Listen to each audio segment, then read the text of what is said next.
ఈ ఆచారాలు శాస్త్రాలు ఇవాల్టివి కాదు, ఎప్పటివో. ఎవరు పుట్టించారో.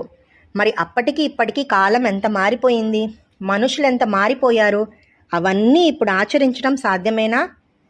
అసలు ఇవన్నీ చూసుకుంటూ కూర్చుంటే ఏ పనైనా ఓ పట్టాన చేయగలమా?